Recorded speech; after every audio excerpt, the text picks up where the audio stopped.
আসসালামু আলাইকুম ভিয়াস, কেমন আছেন? আশা করি ভালো আছেন। তো যাই হোক ভিয়াস, আজকে আপনাদের জন্য নিয়ে এসেছি।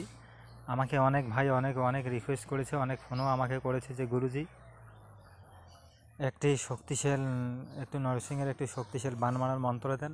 তো সেই সমস্ত ভাইদের ক্ষেত্রে আজকে যে মন্ত্রটা নিয়ে আসলাম, এটা হচ্ছে একটি শক্তিশাল বান। তবে ভিউয়ার্স, একটা কথা বলি, ভিডিওটা সম্পূর্ণ ফার্স্ট থেকে শেষ অবধি দেখবেন, না দেখলে কিছু বুঝতে পারবেন না। কারণ এগুলা আর কি বলবো ভিউয়ার্স, এগুলো যদি আপনারা সঠিকভাবে না বুঝে না শুনে দেখে কাজ করেন তবে কিন্তু কাজ হবে না। তবে একটা কথা করছি, এগুলো নিজ সাবধানতা বজায় রেখে কাজ করবেন। আর এগুলো কাজ করতে গিয়ে যদি কিছু কিছু ব্যাঘাত ঘটে ফেলে, সেক্ষেত্রে আমি আমার চ্যানেল কর্তৃপক্ষ কোনোভাবে দায়ী থাকবো না। সম্পূর্ণ আপনাকে নিজ দায়িত্বে আপনাকে করতে হবে। তাই বলে আমি দিয়েছি বলে যে আপনাকে কাজ করতে হবে এমন কোনো কথা না ভিউয়ার্স। আপনাদের যদি মন চায় আপনারা কাজ করবেন, যদি মন না চায় আপনারা কাজ করবেন না।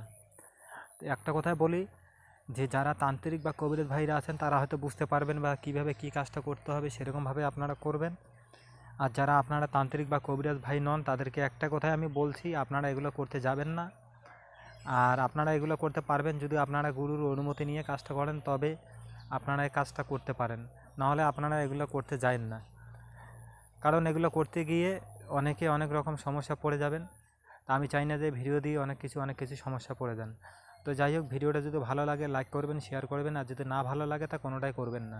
কারণ আমার ভিডিও দিয়ে যদি আপনাদের উপকার না হয় তা আপনার মূল্যবান সময় নষ্ট করে প্লাস মোবাইলে এমবি ফুরিয়ে কোনো লাভ নেই ভিউয়ার্স। তো যাই হোক, চলুন একবার মন্ত্রের দিকে চলে যাই। মন্ত্রটা আমি একবার উচ্চারণ করে দিচ্ছি, ভালো করে মন দিয়ে শুনবেন ভিউয়ার্স। এটা হচ্ছে নরসিংহের শক্তিশাল বান মারার মন্ত্র।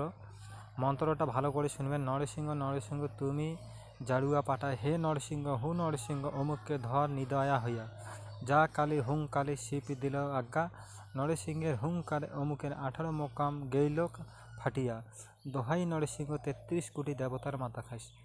তো ভিয়াস, আরেকবার বলছি, ভালো করে শুনবেন, না শুনে না বুঝে কাজ করতে যাবেন না ভিয়াস। নরসিংহ নরসিংহ তুমি জাড়ুয়া পাঠায়, হে নরসিংহ হু নরসিংহ অমুককে ধর নিদয়া হয়া, যা কালী হুঙ্কারে শিবে দিল আজ্ঞা, নরসিংহের হুঙ্কারে অমুকের 18 মোকাম গেইল ফাটিয়া, দোহাই নরসিংহের 33 কোটি দেবতার মাথা খাস। তো ভিয়াস, এই হচ্ছে মন্ত্র। আর আপনারা এগুলা সিদ্ধি করবার কোনো প্রয়োজন হয় না, এগুলো জাস্ট আপনারা মুখস্থ করে নিয়ে কাজ করবেন, ইনশাল্লাহ কাজ হবে। তো একটা কথাই বলি, কেউ যদি তন্ত্র মন্ত্র যন্ত্র শিখার ইচ্ছে থাকে তা আমার হোয়াটসঅ্যাপ বা ইমো নাম্বারেতে যোগাযোগ করবেন, হাতিয়ার মাধ্যমে শেখানোর চেষ্টা করব। এছাড়া বলি ভিয়াস, কেউ যদি কোনো কঠিন ধরনের সমস্যা পড়ে থাকেন তো তেনারা আমার হোয়াটসঅ্যাপ বা ইমো নাম্বারতে যোগাযোগ করবেন।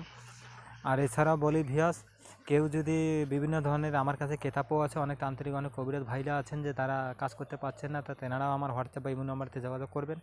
আমার কাছে গুরুবিদ্যা এবং বিভিন্ন ধরনের কেতাবও আছে। তো আর একটা কথা বলি, কেউ যদি জিন পরি মহাকাল প্রকৃতি কেউ যদি সাধন করে বা চালান করে নিতে চান, তেনারাও অবশ্যই আমার হোয়াটসঅ্যাপ বা ইমো নাম্বারতে যোগাযোগ করবেন। তো ভিয়াস, বেশি কিছু বলবো না, দেখুন নিয়মকানুনের সময় আমি এখানে লিখে দিয়েছি, আপনারা দেখে শুনে কাজ করবেন। আর তারপরেও যদি বুঝতে বা শুনতে কোনো সমস্যা হয় তো আমার হোয়াটসঅ্যাপ বা ইমো নাম্বারতে যোগাযোগ করবেন, আরও আপনাকে সঠিকভাবে বোঝানোর চেষ্টা করবো ভিয়াস। তো ভিয়াস, একটা কথা বললি, এগুলো ছোটোখাটো ব্যাপারে এগুলো প্রয়োগ করবেন না। যারা একান্ত সত্যই জ্বালা যন্ত্রণা থাকতে পারছেন না সেক্ষেত্রে করবেন, আর এগুলো সম্পূর্ণ নিজ দায়িত্ব করবেন। যারা তান্ত্রিক বা কবিরাজ ভাই তারা বুঝতে পারবেন যে কীভাবে কাজটা করতে হবে। এটার নিয়মটা দেখেন, নিয়ম 15টি এখানে সম্পূর্ণ দেখে দেওয়া আছে। যে ফাঁকা মাঠের গাছ আপনাকে 7টা লোহার পেরেক নিতে হবে, নিয়ে কামসেদু দিয়ে ওই গাছের গোড়ায় ছবি আঁকতে হবে, তারপরে এই মন্ত্রে 21 বার পড়তে হবে, আর এই পেরেকগুলো গাছের মধ্যে মারতে হবে ভিয়াস। তো যাই হোক, এটা সম্পূর্ণ নিজ দায়িত্বে করবেন। আর কোন ফাঁকা মাঠের গাছ কোন গাছ, সেটা যারা তান্ত্রিক বা কবিরাজ ভাই আছেন তারা হয়তো বুঝতে পারবেন যে কোন গাছে কাজটা করলে ভালো হবে, কোন গাছে জাগ্রত থাকে, কোন গাছে শক্তি অখর প্রকট থাকে, সেই গাছ দেখে কাজ করবেন। তাই বলে ফাঁকা মাঠের গাছ দেখে যে আপনি কাজ করলে কাজ হবে সেটা কিন্তু না ভিয়াস। কোন গাছ আছে যে গাছের মধ্যে খারাপ শক্তিগুলা ভালো শক্তিগুলো মিলে এক জায়গায় বসবাস করে, মনে করেন খারাপ শক্তিগুলোর প্রভাব থাকে, এবার কোন কোন গাছের গোড়াতে করবেন। যারা তান্ত্রিক বা কবিরাজ ভাই আছেন তারা হয়তো বুঝতে পারবেন। আর যারা তান্ত্রিক বা কবিরাজ ভাই নন তাদেরকে একটা কথা বলছি, আপনারা গুরুর অনুমতি নিয়ে বা গুরুর ইজাজত নিয়ে তবে কাজগুলো করতে যাবেন।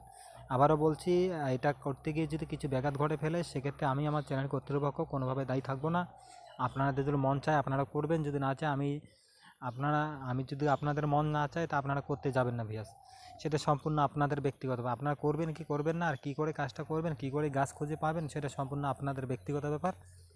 তো যাই হোক, ভিডিওটা যদি ভালো লাগে তো লাইক করবেন, শেয়ার করবেন, আর যদি না ভালো লাগে কোনোটাই করবেন না। তো সবাই ভালো থাকবেন, সুস্থ থাকবেন। খোদা হাফেজ।